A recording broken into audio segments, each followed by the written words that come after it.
네, 그 실마리로 4번 한번 같이 가보도록 해볼게요. 제한적 비유로 다가오는 사건을 묘사하는 비유적 가능구들이 있는데 그 중에 하나가 이 끓는 개구리입니다. 끓는 개구리는 이야기는 일반적으로 사람들에게 그들이 궁극적으로 바람직하지 않는 결과를 겪지 않도록 점진적인 변화조차도 인식하도록 경고하는 은유로 제공하는 얘기야. 그러니까 무슨 말이냐면 뭔가 엄청 안 좋은 일이 발생하기 전에 뭔가 점진적인 변화라도 여러분들이 인식해. 너네가 뭔가 안 좋은 것들이 상황이 발생하는 것들이 점점 발생하고 있거든. 단계적으로 발생할 거고 있으니까 그거라도 인식하면서 좀 바꿔봐 라고 했었을 때 쓰이는 용어라는 얘기죠. 무슨 말이냐? 미끄러운 경사 인수를 지지하기 위해 슬립 노멀리즘에 대한 경고로 사용될 수 있다. 일단 이 말은 넘어가 볼게요. 넘어가 보고 또한 비즈니스에서 변화가 수용되기 위해서는 점진적이어야 한다는 것을 강조하기 위해 사용된다는 얘기야. 그러니까 점진적으로 뭔가 변화해야 된다라는 말을 사용하기 위해서도 사용된다는 얘기야. 그림을 보면서 설명드릴게요. 끓는 물에 갑자기 개구리가 들어가면 바로 뜨거워서 뛰쳐나오겠죠. 개구리를 살려고. 근데 찬물이나 미지근한 물에 넣어놓고 서서히 온도를 데피고 있어. 그러면 이 개구리는 일단은 이 단계적으로 뭔가 점점 뜨거워진다라는 걸 인식을 하겠지. 근데 그 위험에 대해서 알아차리지 못하면 결국에 죽겠죠. 그래서 이 끓는 개구리라는 말이 무슨 말이냐면 점진적인 변화조차도 인식하라고 여러분들한테 경고할 때 쓰이는 용어라는 얘기입니다. 이해됐나요? 제한적인 비율에 도착할 때까지 심각성이 증가할 문제가 있는 상황에 대처하지 못하는 것을 묘사하기 위해서도 사용되는 얘기야. 무슨 말이냐면 제한적인 비율에 지금 뭔가 도착할 때까지 제한적인 결국 죽기 직전까지 심각성이 증가하는 문제에 대해서 대처하지 못할 때도 이 끓는 개구리라는 말이 사용된다는 얘기죠. 아까 했던 얘기가 그대로 이제 나왔네요. 미안해요. 이 말을 좀 밟을 건데 이건 추가되는 문장이죠. 이 데니얼 E. 플리라는 사람이 기준선 이동으로 설명한 느린 속도가 거의 눈에 띄지 않는 환경 저하 영향을 요약할 때 무슨 말이냐면 뭔가 이 선 이상 물 온도가 올라가면 죽는단 말이야. 근데 그런 것에 대해서 엄청 느린 속도로 가고 있어. 눈에 띄지도 않아. 그러니까 몸이 점점 데워지고 있는데 인식하지 못하는 이 끓는 개구리를 묘사할 때도 사용한다라고 보시면 될 것 같아요. 또 하나 같이 가볼게요.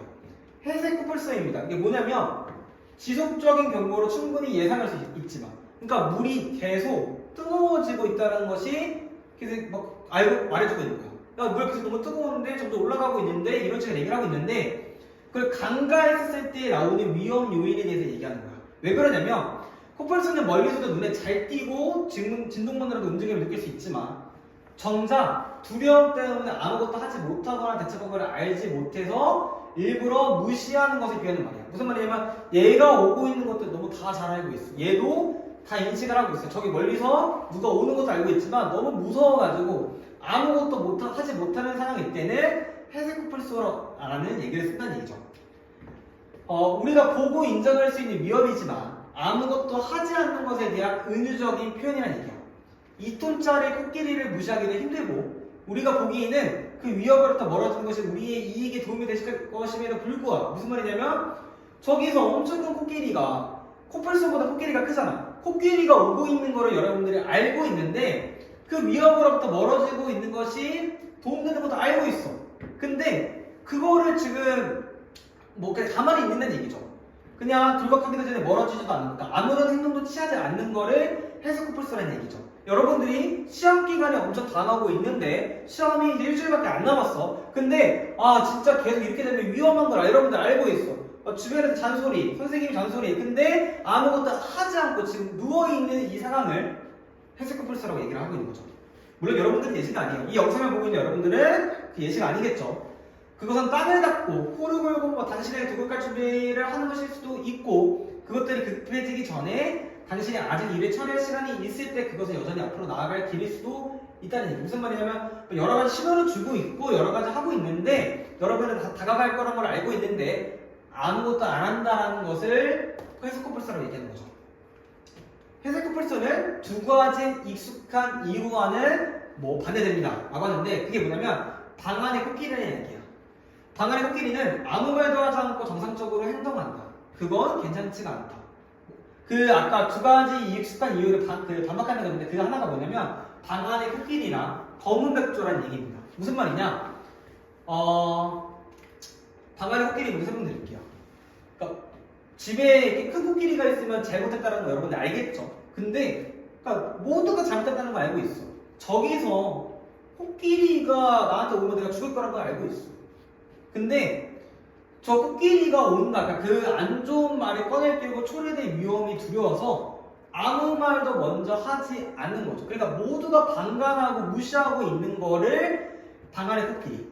근데 그 누가 말해줘서 알고는 있는데 아무것도 하지 않고 있는 거를 해석플스. 이해되셨나요? 그러니까 해석플스는 알면서도 안 하고 있는 거고 방안의 코끼리는 그 누구도 말을 하지 않는 거죠. 또 하나 검은 백조, 블랙선이라고 하는데 도저히 일어나지 않을 것 같은 일이 실제로 일어나는 현상을 이루는 말이야. 무슨 말이냐면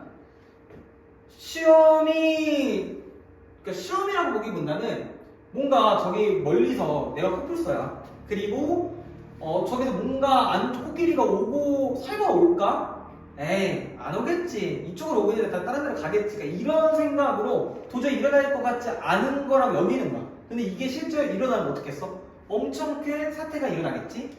이 두 가지 이론과는 조금 다른 이론이다 라고 얘기를 하신다고 생각하면 될 것 같아요.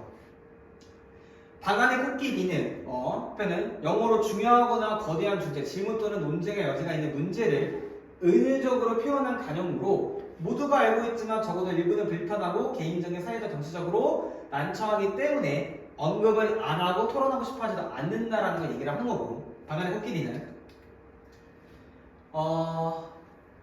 방안의 코끼리에 대해서 좀 더 얘기하고 있는 거거든요. 코끼리처럼 눈에 띄는 것이 선물하는 사회적 상호작용에서 간과되는 것처럼 보일 수도 있고 억압의 사회학, 심리학 또는 거시적 규모에서 작동한다고 생각에 기초한다. 무슨 말이냐면 결국엔 아무도 안 한다라고 여러분들 보시면 될 것 같아요. 뭔가 사회적 상호작용도 일어날 수 있고 여러 가지 어떤 사회적 심리학적인 이런 측면적인에서 뭐 기초를 하고 있는데 결국에는 아무것도 안 한다라고 여러분들 보시면 될 것 같아요. 세계의 다양한 언어들은 비슷한 개념을 설명하는 단어들을 가지고 있고 아까 말했던 블랙스완 이론이 또 한 번 더 등장을 합니다. 그러니까 아까 뭐였었죠? 도저히 일어날 것 같지 않은 일이 실제로 일어나는 걸 얘기하는 거였었죠. 어떤 사건이 기습적으로 발생하고 큰 영향을 미치면서 사후의 이익을 얻어 종종 부적절하게 합리화하는 것을 묘사하는 은유란 얘기야. 그러니까 일어날 것 같지 않은 일들이 갑자기 기습적으로 일어나가지고 뭔가 엄청나게 큰 영향을 미친 거죠. 이 용어는 검은 백조가 호주에서 발견된 후 다른 교훈을 주기 위해 재해석된 말이 검은 백조가 존재하지 않았다고 추정되는 고대 속담에 기반을 두고 있다. 이게 무슨 말이냐면 여러분들이 검은 백조가 있다면 믿겠어요? 그러니까 안 믿겠죠. 그러니까 항상 백조는 무슨 색깔이야? 흰색이지. 그러니까 흰색 백조에서 갑자기 검은 백조가 나타났다고 생각을 해볼게. 그럼 도저히 일어날 것 같지 않은 일이지. 근데 일어난 거겠지. 근데 이 어떤 일어난 사건에 대해서 뭔가 뭐 고대 속담 기반 두고 있다고 했는데 일단 이 부분을 넘어가 주시고 그냥 뭔가 일어날 것 같지 않은 일들이 일어나서 뭔가 큰 영향을 미쳤다 정도로만 여러분들이 인식을 해주시면 될 것 같아요. 탈레브의 블랙스완 이론은 거대한 규모와 결과 예기치 못한 사건들과 역사에서 그들의 지배적인 역할만은 언급합니다. 극단적인 트리츠로 간주되는 그러한 사건들은 일반적인 사건들보다 집합적으로 훨씬 더 큰 역할을 합니다. 그러니까 일반적으로 사건을 안 여겨졌다는 얘기지. 또 하나가 남는데 그게 뭐냐면 나비 효과입니다. 또 다른 이론이 나비 효과는 뭐예요? 나비의 작은 날개짓 파장 하나가 엄청난 큰 태풍을 불러일으키는 얘기죠. 그게 무슨 말이냐면 작은 이산 시스템에도 예측의 한계가 있다는 카오스 이론의 일부, 그러니까 뭔가 이 카오스 이론의 일부인데 시스템 초기 상태에 있기 때문에 혼돈에 매우 민감하고 시작 조건의 작은 차이는 시간이 지남에 따라 상호 관련된 형상의 복잡한 시스템이 진화하는 방식에 큰 차이가 만들 수 있다. 그러니까 초반에 되게 예민한 상태인 거야. 근데 예민한 상태의 초기 작은 사건들이 시간이 지나면서 상호 관련이 돼가다 보니까 태풍까지 일으킬 수 있다라고 얘기를 하는 거죠. 근데 이 시스템에는 일방적으로 피드백 루프가 있는 거예요. 뭔가 커지고 계속 커지는 데에서는 일본의 루프가 있는데 이런 작은 차이가 시스템 내에서 통합이 되면 뭔가 커지는 루프가 있는데 그 길이 점점 통합이 되다 보면 나중에는 무엇이 영향을 받을지 알 수 없다는 것도 의미하는 얘기지. 그러니까 태풍이 일어났는데 태풍이 일어난 거를 계속 찾다 보니까 나비의 날개짓도 있었을 거고 여러분들이 이 게임도 있었을 테고 그러니까 뭔가 엄청 커지고 나서 보니까 뭐가 문제였는지를 알 수가 있다 없다? 그치 없다라고 얘기를 하는 것과 똑같다는 얘기야. 즉 우리가 통제할 수가 없다는 얘기지. 특히 결정론적 법칙에 의해 지배되어야 하는 시스템에서도 무작위이거나 예측 불가능한 행동에 대한 연구에 때문에 일어난다라고 보시면 될 것 같아요. 철학적 의미의 결정론은 모든 사건이 이전의 기존 원칙에 의해 완전히 결정된다는 생각이기 때문에 결정론적 법칙은 임의성을 제거하는 것을 여겨진다. 이게 무슨 말이냐면 이 결정이라는 것들이 어떤 원인에 대해서 계속 결정이 된다라고 하는 거야. 근데 이 결정론적 법칙에 대해서는 뭔가 랜덤으로 일어나는 건 없어. 모든 것들에 대해서는 다 이유가 있고 근거가 있다는 얘기야. 근데 그게 다 커지고 나서 보니까 그는 알 수가 없는 거지. 그러니까 그 대신에 이 태풍이 일어나기 위해서는 뭔가 원인들이 하나씩 무조건 있었을 거다. 임의성은 없다라고, 랜덤성은 없다라고 보시는 게 맞습니다. 나비효과는 작은 차이가 원인의 효과를 발화시키는 비선형적인 방법. 뭐 선형적으로 뭔가 단계가 쭉쭉 있으면 안 되겠지. 뭔가 알 수 없는 이런 비선형적인 방법이 있음을 시사하기 때문에 결정론 쪽에 대한 시스템의 개념을 무너뜨립니다. 이해되셨나요? 여기 보면 이해 안 가면 선생님이 가지고 와서 같이 얘기 한번 해보도록 하겠습니다. 그 다음에 이제 웹투도 현상이죠. 이게 무슨 말이냐면 죽이기 전두한다는 얘기예요. 그러니까 꼬리가 몸통을 움직인다는 얘기죠. 무슨 말이냐면 그러니까 주식시장에서 많이 쓰이는 건데 분사력을 통해서 해로운 문제로부터 주의를 딴 데로 돌리는다는 얘기야. 무슨 말이냐면 엄청 큰 문제가 있어. 이거 진짜 심각해. 근데 이 문제를 덮어야 될 거 아니야. 그래서 우리나라에서 영화 더킹 같은 거 보면 엄청나게 큰 어떤 정치적인 이슈가 있는데 그거를 연예인 스캔들로 덮습니다. 뭐 연예인은 누가 결혼을 하고 누가 마약을 하고 그러니까 이런 놈으로 엄청 큰 북한의 군사적 도발 이런 것들을 얘기를 덮는다는 얘기죠.